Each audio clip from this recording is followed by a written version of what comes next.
মহান আল্লাহ রাব্বুল আলামিন কোরআনুল কারীমের মধ্যে বলেন ওয়াবাশশিরিল্লাযীনা আমানু ওয়া আমিলুস সালিহাতি আন্না লাহুম জান্নাতিন তাজরি মিন তাহতিহাল আনহার। আল্লাহ রাব্বুল আলামিন বলেন বিশ্ব নবীর মাধ্যমে জানিয়ে দিলেন, নবী গো আপনি তাদেরকে সুসংবাদ জানিয়ে দেন, ঘোষণা করে দেন আমানু, যারা পৃথিবীতে ঈমান এনেছে, আমি আল্লাহর প্রতি ঈমান এনেছে, বিশ্বাস স্থাপন করেছে, ওয়া আমিলুস সালিহাত, দ্বিতীয় নাম্বার হলো তারা নেক কাজ করেছে, ভালো ভালো কাজগুলো তারা করেছে। এই দুইটা কাজ যারা করেছে, এক নাম্বার ঈমান এনেছে, দ্বিতীয় নাম্বার হলো আল্লাহর প্রতি যারা ঈমান এনেছে, দ্বিতীয় নাম্বার নেক কাজ করেছে, আল্লাহ বলেন আন্না লাহুম জান্নাত, তাদের জন্য আমি আল্লাহ জান্নাতের ব্যবস্থা করে রেখে দিয়েছি, তাজরি মিন তাহতিহাল আনহার, এমন জান্নাত যে জান্নাতের তলদেশ দিয়ে প্রবাহিত হবে নদী সমূহ। সুবহানাল্লাহ। তাহলে কাজ কয়টা? দুইটা। এক নাম্বার হলো ঈমান আনতে হবে, দ্বিতীয় নাম্বার হলো আমলুস সালিহ, নেক কাজ করতে হবে।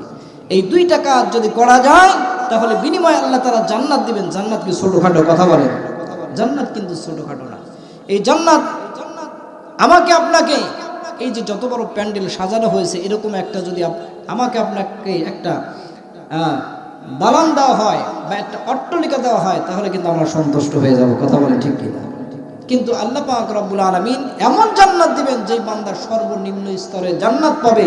আল্লাহ বলেন ওয়াসারিউ ইলা মাগফিরাতিম মির রাব্বিকুম, যদি তোমরা জান্নাত পেতে চাও, আল্লাহ বলতেছেন তোমরা প্রতিযোগিতা করো। কি করো? প্রতিযোগিতা করো। ওয়াসারিউ, তোমরা দৌড়াও, প্রতিযোগিতা করো, ইলা মাগফিরাতিম মির রাব্বিকুম, সেই রবের ক্ষমার দিকে। আল্লাহ যদি ক্ষমা করে দেন তাহলে কিন্তু আল্লাহ বলতেছেন ওয়া জান্নাতিন আরদুহাস সামাওয়াতু ওয়াল আরদ, আল্লাহ পাক রব্বুল আলামিন বান্দাকে জান্নাত দেবে, যেই জান্নাতের প্রশস্ত হবে আসমান থেকে জমিন বরাবর। সুবহানাল্লাহ। শুধু তাই নয়, এক একটা জান্নাত আল্লাহ পাক রব্বুল আলামিন বান্দাকে দিবেন, এরকম পৃথিবী আসমান থেকে জমিন পর্যন্ত এরকম সাতবক আসমান আর জমিন যেরকম হবে, এরকম 10টা পৃথিবীর সমান আল্লাহ তাআলা এক একজন বান্দাকে জান্নাত দিয়ে দিবেন। সুবহানাল্লাহ। আর সেই জান্নাতের তলদেশ দিয়ে প্রবাহিত হবে হলো নহর সমূহ, নদী। এরপরে আল্লাহ বলতেছেন কুল্লামা রুজিকু মিনহা মিন সামারাতির রিজকা, আর যখন তাদেরকে জান্নাতের মধ্যে ফলমূল দেওয়া হবে। কি দেওয়া হবে? ফলমূল দেওয়া হবে। আমরা যেমন দুনিয়াতে ফল খাই, ফলমূল যখন বিভিন্ন ধরনের ফল আছে, এই ফলগুলো যখন আমরা খাই তখন কিন্তু এক একটা ফলের এক এক ধরনের সুঘ্রাণ এবং স্বাদ আছে না নাই? কথা বলে আছে। তো বান্দাকে যখন আল্লাহ পাক রব্বুল আলামিন জান্নাতের মধ্যে ফল দিবেন, তখন বান্দা বলবে ক্বালু, তারা বলতে থাকবে হাযাল্লাযী রুজিকনা মিন ক্বাবল, আল্লাহ তুমি কি ফল দিয়েছো? এই ফল তো আমরা দুনিয়াতে খেয়েছি। কি করেছি? দুনিয়াতে খেয়েছি। তবে দুনিয়াতে যেই ফলগুলো আমরা খেয়েছি অনুরূপ এরকম ফল হবে, কিন্তু স্বাদটা হবে ভিন্ন। কি হবে? স্বাদ হবে ভিন্ন। এক একটা কামড় দিবেন পাগলের মতো হয়ে যাবে, এত সুস্বাদু হবে। তো আল্লাহ পাক রব্বুল আলামিন শুধু তাই নয়, ওয়া উতুবিহি মুতাশাবিহা, অনুরূপ তাদেরকে ফল দেওয়া হবে, তারা ফল খাবে আর বলবে আল্লাহ এই ফল তো আমাদেরকে দুনিয়াতে দিয়েছিলে। এরপরে সেখানে ওই জান্নাতি ব্যক্তিদের জন্য থাকবে, আল্লাহ বলতেছেন ওয়ালাহুম ফিহা আজওয়াজুম মুতাহহারা, সেখানে তাদের জন্য পুত পবিত্র স্ত্রী থাকবে। সুবহানাল্লাহ। আমার ভাইয়েরা, আমার বন্ধুগণ, আমার আল্লাহ রাব্বুল আলামিন কোরআনুল কারীমে অন্যত্র বলেছেন ইন্নাল্লাযীনা ক্বালু রাব্বুনাল্লাহু থুম্মা ইসতাকামু তাতানাজ্জালু আলাইহিমুল মালায়েকা আল্লা তাখাফু ওয়া লা তাহজানু ওয়া আবশিরু বিল জান্নাতিল্লাতী কুনতুম তুআদুন।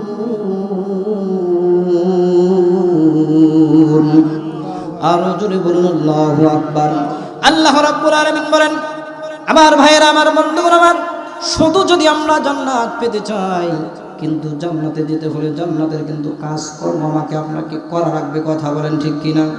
আমাকে আপনাকে জান্নাতে যেতে হলে সর্বপ্রথম কথা হলো আল্লাহকে মানতে হবে। কথা বলেন আমার ভাইয়েরা, আমার বন্ধুগণ আমার, আল্লাহ রাব্বুল আলামিন বলেন ইন্নাল্লাযীনা, নিশ্চয় যারা বলেন ক্বালু রাব্বুনাল্লাহ, আমাদের রব হলেন আল্লাহ, এই ঘোষণা যারা দিবে, আপনারাই বলুন তো, এই কথা যখন ঘোষণা দিয়েছিলেন বিশ্বনবী জনাবে মুহাম্মদুর রাসূলুল্লাহ, যখনই তিনি বলেছিলেন আমার রব হলেন আল্লাহ, এই আল্লাহ নামটা যখন ঘোষণা করেছেন, বিশ্ব নবীজির শত্রু বেড়েছে না কমেছে? কথা বলেন আমার ভাইয়ের, আমার বন্ধুগণ আমার, আল্লাহর নবী বিশ্বনবী রহমতের নবী যখন তিনি কোরআনুল কারীমের আলোচনা যখন না করেছেন, কোরআনের দাওয়াত যখন তিনি দেন নাই, তখন আরব শহরে মক্কা নগরে বিশ্বনবীর মতো শ্রেষ্ঠ মানুষ, দামি মানুষ ছিলেন না। কিন্তু বিশ্বনবী যখন কোরআনুল কারীমের দাওয়াত দেওয়া শুরু করে দিয়েছেন, তখনও কিন্তু আবু জহেল, আবু লাহাব, উতবা, শাইবা, ওয়ালিদ ইবনে মুগীরা বিশ্বনবীর পিছু লেগেছে। কথা বলেন ঠিক কিনা? আমার ভাইয়েরা, আমার বন্ধুগণ আমার, কোরআনের হক কথা যদি বলা যায় তাহলে বাধা বিপত্তি জুলুম অত্যাচার আছে না নাই? কথা বলেন অবশ্যই কিন্তু জুলুম আসবে। এই জন্য আল্লাহ বলেন ইন্নাল্লাযীনা ক্বালু রাব্বুনাল্লাহ, যেই মানুষগুলো বলবে আমাদের রব হলেন আল্লাহ, এই রব আল্লাহ বলেন স্বীকারোক্তি দিয়ে বলবেন সুম্মাস্তাকামু, এই আল্লাহ বলার পরে যে বলবে আমাদের রব হলেন আল্লাহ, এরপরেই কথার উপর অবিচল থাকবে, অটল থাকবে। যারা অবিচল আর অটল থাকবে, আল্লাহ বলেন তাতানাজ্জালু আলাইহিমুল মালায়েকা, তাদের জন্য আল্লাহ রাব্বুল আলামিন আসমান থেকে ফেরেশতা নাজিল করে দেন। সুবহানাল্লাহ আমার ভাইয়েরা, আমার বন্ধুগণ আমার, ওই ফেরেশতা আসমান থেকে যখন নাজিল হবে, ফেরেশতারা বলবে আল্লাহ তাখাফু, ওই মানুষগুলোকে বলবে তোমাদের কোনো ভয় নাই, ওয়ালা তাহজানু, তোমরা কোনো চিন্তিত হয়ো না। আর তারা বলবে ও আবশিরু, তোমরা সুসংবাদ শুনে নাও, বিল জান্নাহ, সেই জান্নাতের, যেই জান্নাতের কথা আল্লাহ বলেন বিল জান্নাতিল্লাতী কুনতুম তুআদুন, যেই জান্নাতের কথা আল্লাহ বলেছেন, অর্থাৎ যে আল্লাহ কোরআনুল কারীমে এই সুসংবাদ দিয়েছেন, সেই জান্নাতের ঘোষণা তোমরা শুনে নাও। তাহলে আমার ভাইয়েরা, আমার বন্ধুগণ আমার, সেই জান্নাত আল্লাহ দিবেন, কিন্তু জান্নাতটা এত বড় হবে, বর্ণনায় আসছে যে এক একজন বান্দাকে আল্লাহ তাআলা এরকম 10 পৃথিবীর সমান, 10টা পৃথিবীর সমান একটা জান্নাত দিবেন। আর জান্নাত একটা খুঁটি থেকে আর একটা খুঁটি পর্যন্ত অতিক্রম করতে 40 বছর সময় লেগে যাবে। কত বড় জান্নাত আল্লাহ দিবেন আমার ভাইয়েরা, আমার বন্ধুগণ আমার। এরপরে বলবেন নাহনু আউলিয়াউকুম ফিল হায়াতিদ দুনিয়া ওয়া ফিল আখিরাহ, ফেরেশতারা বলবেন নাহনু আউলিয়াউকুম ফিল হায়াতিদ দুনিয়া, আমরা তো দুনিয়াতে তোমাদের বন্ধু ছিলাম। এরপরে বলবে ওয়া ফিল আখিরাহ, আখিরাতেও আমরা তোমাদের বন্ধু। এরপরে বলবে ওয়ালাকুম ফিহা মা তাশতাহি, জান্নাতের মধ্যে তোমাদের মন যা চায় তোমরা তা চাও। আনফুসুকুম ওয়ালাকুম ফিহা মা তাদউন, যা তোমরা চাইবে চাইতে দেরি আল্লাহ বান্দাকে দিতে দেরি করবে না। কথা বলেন ঠিক কিনা? আমার ভাইয়েরা, আমার বন্ধুগণ আমার, তাহলে এই কোরআনুল কারীম আল্লাহর নবী বিশ্বনবী যখন তিনি কালেমার দাওয়াত দিতে শুরু করে দিয়েছেন, মক্কার জমিনে বিশ্বনবী সাল্লাল্লাহু আলাইহি ওয়াসাল্লামের তখন কিন্তু শত্রু তৈরি হয়েছেন। কথা বলেন ঠিক কিনা? কিন্তু বিশ্বনবী সাল্লাল্লাহু আলাইহি ওয়াসাল্লাম যখন তিনি কালেমার দাওয়াত দেন নাই, যখন তিনি কোরআনুল কারীমের দাওয়াত মানুষকে যখন দেন নাই, তখন তিনি ছিলেন আরবের মধ্যে আল আমিন, তিনি ছিলেন সাদিক, তিনি ছিলেন আমানতদারি, সব কিছুই আল্লাহর নবী ছিলেন।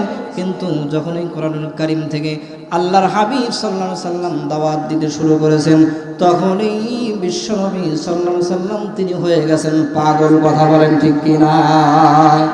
তখন তিনি হয়ে গেছেন জাদুকর। আমার ভাইয়েরা, আমার বন্ধুগণ আমার, আল্লাহর নবী বিশ্বনবী রহমতের নবী তিনি একদিন আবু জেহেলের বাড়িতে চলে গেছেন গভীর রজনীতে। যখন আবু জেহেলের বাড়িতে গভীর রজনীতে যখন চলে গেলেন, যাওয়ার পর বিশ্বনবী সাল্লাল্লাহু আলাইহি ওয়াসাল্লাম আবু জেহেলকে ডাক দিলেন, আবু জেহেল ঘরের মধ্যে থেকে জবাব দিয়ে দিলেন, কে কে এসে বাইরে ডাকে? এই কথা বলার সঙ্গে সঙ্গে আল্লাহর নবী, বিশ্ব নবী, রহমতের নবী তিনি বলেন, চাচা আমি আব্দুল্লাহ বিন মুহাম্মদ, আমি আব্দুল্লাহ বিন মুহাম্মদ, আমি আব্দুল্লাহর পুত্র মুহাম্মদ। আমার ভাইয়েরা, আমার বন্ধুগণ, আমার যখন এই কথা তিনি বলেছেন, আবু জেহেল ঘরের মধ্যে থেকে বলে, ভাতিজা কি জন্য তুমি এত রাতে এসেছো? বলার সঙ্গে সঙ্গে আল্লাহর নবী, রহমতের নবী, বিশ্ব নবী তিনি বলেন, চাচা একটু দরজা করেন, আমি আপনার জন্য হাদিয়া নিয়ে এসেছি। কথা বলেন, কি নিয়ে এসেছি? হাদিয়া নিয়ে এসেছি। কিন্তু আবু জেহেল তার স্ত্রীকে বলল, বিবি গো, আমার ভাতিজা দেখো এত রাত্রি আমার জন্য নাকি হাদিয়া নিয়ে এসেছে, একটু দরজাটা খুলে দাও। কিন্তু আবু জেহেলের স্ত্রী দরজা খুলতে চায় না, দরজাটা খুলতে চায় না। বলে, বিবি দরজাটা কেন খোলো না? আবু জেহেলের স্ত্রী বলে, ও আমার প্রাণের স্বামী মুহাম্মদ, আব্দুল্লাহ বিন মুহাম্মদ, এ তো তোমার বন্ধু নয়, হলো তোমার চিরশত্রু। মুহাম্মদকে তুমি দেখতে পারো না, মুহাম্মদকে তুমি গালিগালাজ করো, মুহাম্মদকে অনেক কটু কথা বলো, কেন মুহাম্মাদের জন্য দরজাটা খুলে দেব? যখন এই কথা বললেন, বলার সঙ্গে সঙ্গে আবু জেহেল বলল, আমার ভাতিজা কোনোদিন মিথ্যা কথা বলে নাই, তবে আমার ভাতিজা মুহাম্মদ সে নাকি আমার জন্য হাদিয়া নিয়ে এসেছে। এই কথা যখন বললেন, বলার সঙ্গে সঙ্গে আবু জেহেলের স্ত্রী দরজাটা খুলে দিলেন। দেওয়ার পর বিশ্বনবী সাল্লাল্লাহু আলাইহি সাল্লাম তিনি ঘরের দরজায় দাঁড়ানো। আল্লাহর নবী বললেন, চাচা আমি কি ঘরের বাহিরে দরজায় থেকে আপনার সঙ্গে কথা বলবো, না ভিতরে আসতে পারবো? বলার সঙ্গে সঙ্গে আবু জেহেল বলল, ও আমার ভাতিজা মুহাম্মদ, ঘরের মধ্যে চলে আসো। ঘরের মধ্যে যখন বিশ্বনবী, রহমতের নবী তিনি চলে গেলেন, আবু জেহেল তখন তিনি বিশ্ব নবীকে পাশে বসায়া দিলেন, বললেন, ভাতিজা তুমি নাকি আমার জন্য হাদিয়া নিয়ে এসেছো? বলা, হ্যাঁ চাচা আমি আপনার জন্য হাদিয়া নিয়ে এসেছি। এই কথা বলার সঙ্গে সঙ্গে আবু জেহেল বলল, ও ভাতিজা হাদিয়াটা দাও। হাতটা পেতে দিয়েছে। হাত কি করেছে? পেতে দিয়েছে। ভাতিজা তুমি নাকি হাদিয়া দিবে, কো হাদিয়াটা দাও। আল্লাহর নবী, বিশ্ব নবী, রহমতের নবী তিনি বলেন, চাচা গো হাদিয়া হাতে দেওয়া যাবে না। বলে, হাতে দেওয়া যাবে না? বলে, না দেওয়া যাবে না। বলে, তাহলে কোথায় দেবা? পকেটে দাও। বলে, না পকেটেও দেওয়া যাবে না। এরপরে বলল, তাহলে ভাতিজা হাদিয়া মনে হয় অনেক বড়, তাহলে আমি একটা ব্যাগ আনি, তুমি ব্যাগের মধ্যে হাদিয়াটা দিয়ে দাও। এই কথা যখন বললেন, বলার সঙ্গে সঙ্গে আল্লাহর নবী, বিশ্ব নবী, রহমতের নবী তিনি বললেন, চাচা গো হাদিয়া ব্যাগের মধ্যেও দেওয়া যাবে না। আবু জেহেল তিনি মাটির দিকে মাথাটা দিলেন। দেওয়ার পরে তিনি মাটির দিকে তাকিয়ে আছেন। কিছুক্ষণ পর মাথাটা উঠানোর পরে আবু জেহেল বলতেছে, ভাতিজা আবার মনে হয় তুমি এমন হাদিয়া দিবা, সেটা হলো আমাকে মনে হয় কোরআনুল কারীম শ্রবণ করাইবা। আল্লাহু আকবার। আমার ভাইয়েরা, আমার বন্ধুগণ, আমার যখন আবু জেহেল এই কথা বললেন, বলার সঙ্গে সঙ্গে বিশ্ব নবী বললেন, ওগো চাচা আপনি হাদিয়া নেওয়ার জন্য হাতটা পেতে দিয়েছেন। আমি বললাম, না হাদিয়া হাতে দেওয়া যাবে না। পকেট এগিয়ে দিয়েছিলেন, কিন্তু পকেটেও দেওয়া যাবে না। আপনি বলতেছেন চাচা হয়তো বা ভাতিজা হয়তো বা হাদিয়াটা অনেক বড়, আমি ব্যাগ নিয়ে এসে ব্যাগের মধ্যে হাদিয়া দাও, তাও তো তুমি দিলে না। কিন্তু আমি এতক্ষণ বুঝতে পারলাম, মুহাম্মদ আমার মনে হয় তুমি এমন হাদিয়া নিয়ে এসেছো, পৃথিবীর সর্বশ্রেষ্ঠ এবং দামি হাদিয়া। আমার মনে হয় তুমি কোরআনুল কারীম আমাকে শুনাইবা। আল্লাহর রাসূল বলতেছে, চাচা আপনার ঠিকই বুঝে আসছে, আপনার ঠিকই বুঝে আসছে যে আমি আপনাকে কোরআনুল কারীম শ্রবণ করাইব, শোনাবো। আমার ভাইয়েরা, আমার বন্ধুগণ, আমার যখন এই কথা বললেন,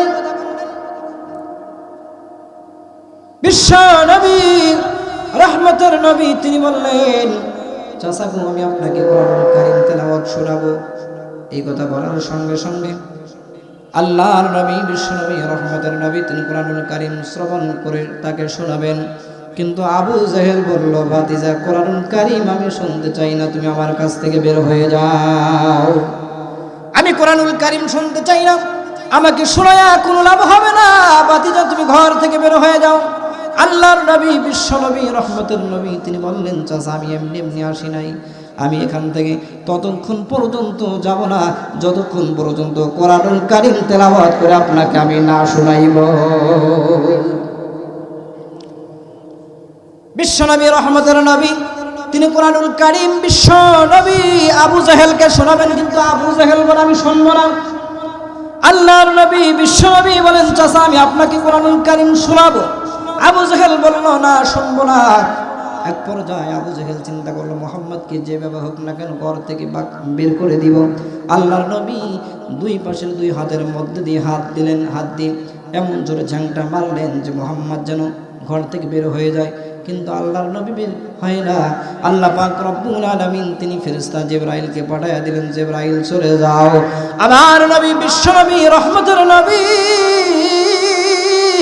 ওই যে বড় জালেম বড় কাফের তার চাচা আবু জেহেলকে আমার নবী কোরআনুল কারীম তেলাওয়াত শোনাবে। যতক্ষণ পর্যন্ত না আবু জেহেল কোরআন তেলাওয়াত শুনবে ততক্ষণ পর্যন্ত আমার নবী বিশ্বনবী রহমতের নবী ওখান থেকে বের হবে না। আল্লাহর নবী বিশ্বনবী রহমতের নবী তিনি কোরআনুল কারীম আবু জেহেলকে শোনাবেন, কিন্তু আবু জেহেল এক পর্যায়ে বিশ্বনবীর দুই পাশে হাতের মধ্যে দিয়ে হাত দিলেন, হাত দিয়ে ঝাংটা মারলেন, কিন্তু আল্লাহ পাক বললেন, ও জিবরাইল চলে যাও, আমার নবী আবু জেহেলকে কোরআন শোনাবে। কিন্তু আবু জেহেল শুনতে চায় না, পর্যন্ত আমি মুহাম্মদ ঘর থেকে বের হব না। এইবার বলে, বাতিজা তাহলে যদি কোরআনুল কারীম তেলাওয়াত করে আমাকে শোনাও, কিন্তু একটু আস্তে আস্তে শোনাইতে হবে। কি করতে হবে? আস্তে আস্তে শোনাইতে হবে, জোরে তেলাওয়াত করা যাবে না। যদি তেলাওয়াত করো তাহলে আশেপাশের মানুষরা সব এক এক করে লাত মানাত উজ্জা সবাই এদের ধর্ম ছেড়ে দে, মুহাম্মদ গো তোমার ধর্ম সবাই গ্রহণ করবে। সুতরাং বাতিজা তুমি যদি কোরআনুল কারীম একান্তই আমাকে শোনাইতে চাও, যেহেতু তোমাকে বারণ করেছিলাম কিন্তু তুমি যাবে না যতক্ষণ পর্যন্ত কোরআনুল কারীম আমাকে তেলাওয়াত করে না শোনাবে, তবে মুহাম্মদ ও আমার বাতিজা যদি আমাকে কোরআনুল কারীম তেলাওয়াত করে শোনাও তাহলে একটু আস্তে আস্তে তেলাওয়াত করে শোনাও। বিশ্বনবী রহমতের নবী তখন তিনি কোরআনুল কারীম তেলাওয়াত করলেন, বিসমিল্লাহির রহমানির রহিম, আলাম তারা কাইফা ফাআলা রাব্বুকা বিআসহাবিল ফিল, ألم يجعل كيدهم في تضليل وأرسل عليهم طيرا أبابيل ترميهم بحجارة من سجيل فجعلهم كعصف مأكول। الله أكبر। আল্লাহর নবী বিশ্বনবী রহমতের নবী কোরআনুল কারীম যখন তিনি তেলাওয়াত করে শোনালেন, আবু জেহেল দাঁড়ানো ছিল, সঙ্গে সঙ্গে তিনি বসে পড়লেন আর বললেন, বাতিজা তুমি কোরআনুল কারীম তেলাওয়াত শোনাবে, তবে তুমি যেই সূরা থেকে তেলাওয়াত করেছো এই সূরার মধ্যে যেই ঘটনা ঘটেছে এ সম্পর্কে তুমি কেমনে জানো? কেননা এই ঘটনা ঘটেছে তোমার জন্মের আগে।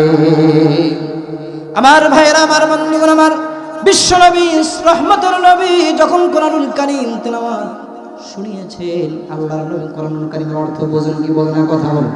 কোরআনুল কারীম অর্থ বোঝে, আবু জেহেলও বোঝে।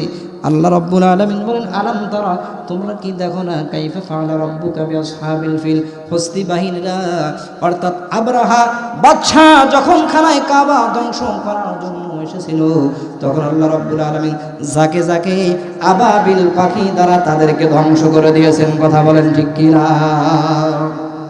আবু জেহেল অর্থ বুঝলো, তিনি বললেন, ভাতিজা এই ঘটনা তো ঘটেছে তোমার জন্মের পূর্বেই, কিন্তু কোথায় থেকে, সূরা কোথায় থেকে পাইলে? কিন্তু মহান আল্লাহ রাব্বুল আলামিন কোরআনুল কারীম বিশ্বের উপর নাযিল করেছে। এইবার আবু জাহেল বলল, বাতিজা কোরআনুল কারীম তেলাওয়াত শোনাইছো, এখন চলে যাও। বলে, চাচা যাইতে পারবো না, আরো একটু কোরআনুল কারীম যতক্ষণ পর্যন্ত না শোনাবো ততক্ষণ পর্যন্ত আমি মুহাম্মদ আপনার ঘর থেকে বের হব না। বিশ্বনবী রহমতের নবীর পরে তিনি আরো একটি সূরা তিলাওয়াত করলেন। বিসমিল্লাহির রহমানির রহিম। তাব্বাত ইয়াদা আবি লাহাবিন ওয়া তাব্বা মা আগনা আনহু মালুহু ওয়া মা কাসাব سيصلى نارا ذات لهب وامرأته حمالة الحطب في جيدها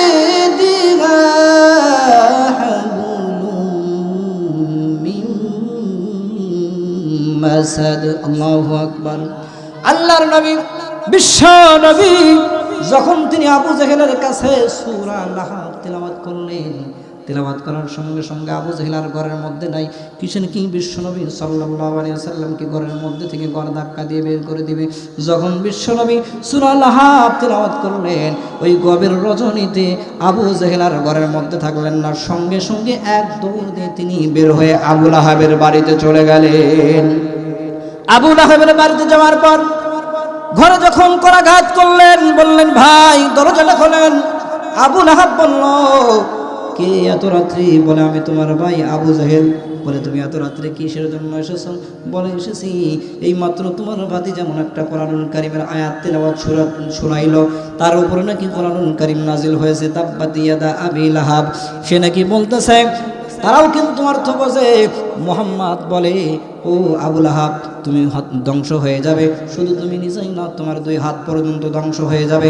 শুধু তাই নয়, তুমি নিজেও ধ্বংস হবে, তোমার 2 হাত হস্ত যখন ধ্বংস হবে, সেই সাথে তোমার স্ত্রী সেও ধ্বংস হয়ে যাবে। তোমার জীবনে যত কামানো টাকা পয়সা অর্থ সম্পদ যা কিছু করেছো সেটাও নাকি ধ্বংস হয়ে যাবে, অচিরেই সবগুলো শেষ হয়ে যাবে।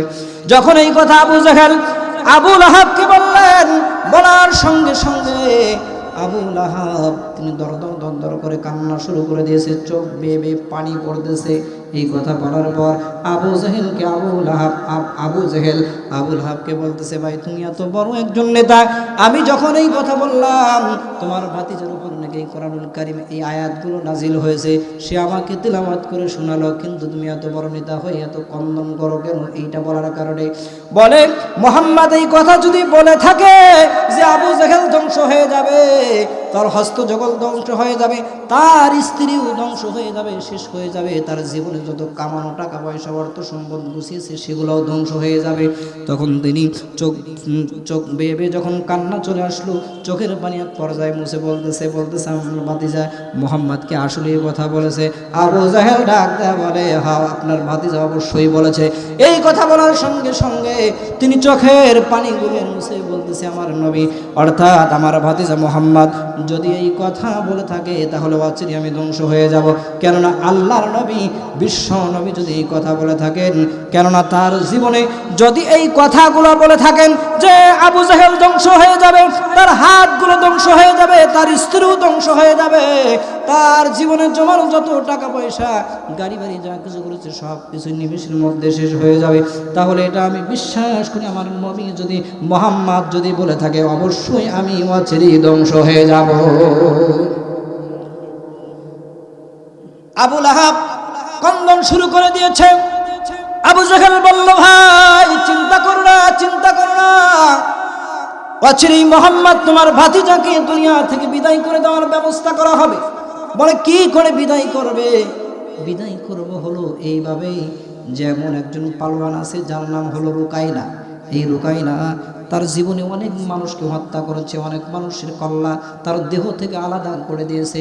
যদি রুকাইনাকে বলি তাহলে রুকাইনা হয়তো বা মুহাম্মাদের কল্লাটা আলাদা করবে, দুনিয়া থেকে মুহাম্মদকে বিদায় করে দিবে। এই কথা যখন বললেন আবু লাহাব তখন বলল, ওগো আবু জাহেল ভাই, তাহলে সে রুকাইনা কি খায় বলো? তার সকালে নাস্তা করতে মাত্র 8টি ছাগল লাগে। কি লাগে? সে সকালের নাস্তা করে 8টি ছাগল দ্বারা, বিকালে সে নাস্তা করে 8টি ছাগল দ্বারা, তাহলে 8টি আর 8টি 16টি ছাগল দ্বারা যদি তার দিনে নাস্তা করে, তাহলে তার দেহটা কি ছোট? কথা বলেন, দেহ না অনেক বড়, অনেক বড় দেহ। বলে এই রুকাইনার কাছে যদি যাই তাহলে তাকে হত্যা করা যাবে, অচিরেই তাকে দুনিয়া থেকে বিদায় করে দেওয়া যাবে। চলে গেলেন ওই গভীর রজনীতে আবু জেহেল আর আবু লাহাব চলে গেল রুকাইনার বাড়িতে। রুকাইনার বাড়িতে যাওয়ার পর রুকাইনাকে যখন ঘরের দরজার বাহির থেকে যখন ডাক দিলেন, রুকাইনা বলল কে? বলে আমি আবু জেহেল আর আবু লাহাব, আমরা দুইজন এসেছি। বলে এত রাত্রে কি জন্য এসেছেন? বলে মোহাম্মদ, আব্দুল্লাহ বিন মোহাম্মদ, তাকে দুনিয়া থেকে বিদায় করে দিতে হবে। আমরা শুনেছি তুমি নাকি অসংখ্য মানুষকে হত্যা করেছো, অসংখ্য মানুষের দেহ থেকে কল্লাটা আলাদা করে দিয়ে থাকো। তবে তুমি আজকের রাত্রিতে যদি পারো তাহলে মোহাম্মদ, আব্দুল্লাহ বিন মোহাম্মদকে দুনিয়া থেকে কতল করতে হবে, বিদায় করে দিতে হবে। কিন্তু ঘরের মধ্যে থেকে রুকাইনা জবাব দিল, ওরে বড় দুইজন বাটপার, বড় দুইজন বাটপার। বলে আমাদেরকে বাটপার বলো কেন? কয় যে এই জন্য বাটপার বলি তোমার কথার সাথে কোনো কাজের মিল নাই। বলে ইতিপূর্বে যা হয়েছে হয়েছে, তুমি বিনিময় যা চাও তোমাকে তাই দেওয়া হবে। আবু জাহেল এই কথা যখন বললেন, বলার সঙ্গে সঙ্গে আবু লাহাব বলতেছে, আমার জীবনে যত কামানো সম্পদ আছে, তুমি যদি আব্দুল্লাহ বিন মুহাম্মাদের কল্লাটা দেহ থেকে আলাদা করে দিতে পারো, তাহলে 100টি লাল উট তোমাকে পুরস্কৃত করে দেব। একটু আওয়াজ দিয়ে বলা যাবে কিনা আউযুবিল্লাহ? তখন আবু জাহেল আর আবু লাহাব বলতেছে, আবু লাহাব বলতেছে, আমার জমানো যত সম্পদ আছে, বিনিময় তোমাকে যা দিতে চেয়েছি 100টি উট তুমি লিখে নিতে পারো। কথা উলট পালট হবে না, কথা দুই রকমের হবে না, কথা হবে এক রকম। কিন্তু বিনিময় মুহাম্মদকে দুনিয়া থেকে বিদায় করে দিতে হবে। একটু আওয়াজ দিয়ে বলা যাবে কিনা আউযুবিল্লাহ? আমার ভাইয়েরা, আমার বন্ধুগণ, আমার এইবার রুকাইনা আবু জাহেলকে বলল, তাহলে যে মোহাম্মদ, আব্দুল্লাহ বিন মোহাম্মদকে হত্যা করতে হবে। একটু জানতে চাই আব্দুল্লাহ বিন মোহাম্মদ সে কত বড় মানুষ? বলে মানুষটা একেবারে বড়ও না, আবার একেবারেও খাটোও না, ছোটও না। এইবার বলল, তাহলে মোহাম্মদ, দ্বিতীয় নাম্বার প্রশ্ন তিনি জিজ্ঞাসা করলেন, সে মোহাম্মদটা সে খায় কি? বলে খায় একবেলা খায়, খানা খাইতে পারলে আর একবেলা খানা তার ভাগ্যে জোটে না। আসলে কি জোটে না? কথা বলেন, জোটে নাকি? অবশ্যই কিন্তু জোটে, কিন্তু একবেলা খায় আর একবেলা সে অনাহারে থাকে, খাওয়ার মতো খাবার তার ঘরে নাই। এইবার বলতেছে, তাহলে তৃতীয় নাম্বার প্রশ্ন হলো, মোহাম্মদ সে মোটা না চিকন? বলে মোটাও না চিকন এমন একজন মানুষ। আবার যখন রুকাইনা চতুর্থ নাম্বার প্রশ্ন আবু জাহেলকে করলো, আবু জাহেলকে যখন করলো যে আব্দুল্লাহ বিন মুহাম্মদ যাকে হত্যা করতে হবে, দুনিয়া থেকে বিদায় করে দিতে হবে, তার দেহ থেকে কল্লাটা আলাদা করে দেওয়া লাগবে। এইবার আমি একটু জানতে চাই তার চেহারাটা কেমন?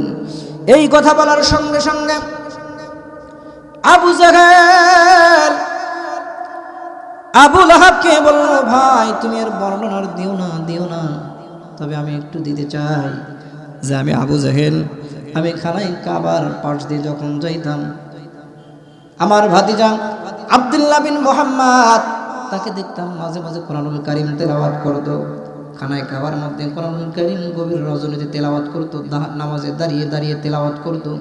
কিন্তু আমি মুহাম্মাদের দিকে গভীর রজনীতে তাকাইতাম, মাঝে মাঝে তাকাই, আর আকাশে পূর্ণিমার চাঁদ ওঠে, ওই চাঁদের দিকে আমি একবার তাকাই, আমার ভাতিজা মুহাম্মাদের দিকে আর একবার তাকাই, আমি দেখি ওই চাঁদের মতো কালো কলঙ্কের দাগ পাওয়া যায়, কিন্তু আমার ভাতিজা মুহাম্মাদের চেহারার মধ্যে কোনো রকমের কলঙ্কের দাগ নাই। আমার ভাইয়েরা, আমার বন্ধুগণ, আমার তখন তিনি বললেন, তাকে কি আসলে হত্যা করতে হবে? বলে হ্যাঁ, হত্যা করতে হবে। তখন রুকাইনা বলল, ও আবু জাহেল, আবু লাহাব, তোমরা যাও তোমার মেহমান, তাহলে পাশের রুমে তোমরা শুয়ে থাকো, এখন তো আর মারা যাবে না, রাত প্রায় শেষের দিকে তোমরা একটু বিশ্রাম নাও, ঘুমায়া যাও। তারা দুইজন ঘুমায় গেল, আবু জাহেল আর আবু লাহাব, আর তার স্ত্রী রুকাইনা আর তার স্ত্রী, এরা দুইজন পাশের রুমে ঘুমাইছে। ঘুমানোর পর একটু রাত ঘুম কেবল এসেছে, আসা মাত্র এই যখন কেবলমাত্র সবে মাত্র ঘুমাইছে, ঘুম ঘুম ভাব হয়েছে, তখন রুকাইনার স্ত্রী একটু স্বপ্নে দেখলেন। দেখার পর এমন কিছু স্বপ্ন দেখছে, সেই স্বপ্নের কথা ব্যক্ত করলেন রুকাইনার কাছে। যেই রুকাইনা বিশ্বনবীকে মারার জন্য তারা আবু জেহেল আবু লাহব ভাড়া করতে চায়, কিন্তু যখনই তিনি কেবলমাত্র ঘুমাইছে কাঁচা ঘুম, রুকাইনার স্ত্রী তার স্বামীর পায়ে সে তালুতে একটু হাত দ্বারা লাড়া দিচ্ছে, সুরসুরি দিচ্ছে, ঘুম ভাঙ্গে কিনা কথা বলেন। কিন্তু রুকাইনা ঘুম থেকে জাগ্রত হয়ে বলতেছে, আমার প্রাণপ্রিয় স্ত্রী, কেন তুমি আমার, কেবল তো আমি ঘুমাইছি কাঁচা ঘুম, কেন ডাক দাও? বলতেছেন, ওগো আমার প্রাণের স্বামী, আপনি জীবনে অনেক মানুষকে হত্যা করেছেন, দেহ থেকে বডিটা আলাদা করে দিয়েছেন, তবে যখনই আপনি কোনো মানুষকে হত্যা করার জন্য গিয়েছেন, আপনার তরবারি আমি নিজে ধার দিয়ে আপনার হাতে উঠাইয়া দিয়েছি। তবে প্রাণের স্বামী গো, আমি আপনার কাছে একটা আজকে করজোড়ে আবেদন করব, অনুরোধ করব। আজকের আমি আপনাকে কাঁচা ঘুম থেকে ডাক দিয়েছি, ও আমার প্রাণের স্বামী, এমন একটা স্বপ্নে দেখেছি, যেই স্বপ্নের কথা যদি আপনার কাছে ব্যক্ত করি তাহলে আপনি আশ্চর্য হয়ে যাবেন। রুকাইনা বলল, ওগো আমার বিবি, কি স্বপ্নে দেখেছ? বলে, স্বপ্নে দেখেছি আবু জেহেলের আবু লাহাব বলল তার বাতিজার ব্যাপারে, মোহাম্মদ খাটো না, লম্বাও না, আবার মোটাও না, সেকোনো না, এরকম যখন বর্ণনা দিল। কিন্তু ওগো আমার স্বামী, আমি যখন ঘুমাইলাম স্বপ্নে দেখলাম আরবের বুকে তার চাইতে ওই এমন একজন মানুষকে স্বপ্নে দেখলাম, তিনি হলেন সত্য নবী। এই নবী তারা বলেছে সে লম্বাও না, খাটোও না, কিন্তু আমি গভীর রজনীতে স্বপ্নে দেখলাম, মাত্র স্বপ্নে দেখেছি ওগো আমার স্বামী, যেই ব্যক্তির কথা তারা বলেছে ওই ব্যক্তির পা হলো জমিনে আর তার মাথাটা হলো আরশে আজিমে। চিল্লায় বলে যাবে মারহাবা। ওগো আমার স্বামী, তার বর্ণনা তারা যেমন দিয়েছে, মোটাও না, চিকনো না, তবে আমি দেখলাম সেই মোহাম্মদের পায়ের নিচে আপনি গুড়গুড় গুড়গুড় করে হাঁটতেছেন পিপিলিকার মতো, কিন্তু মোহাম্মদ জানে আপনি তাকে হত্যা করবেন।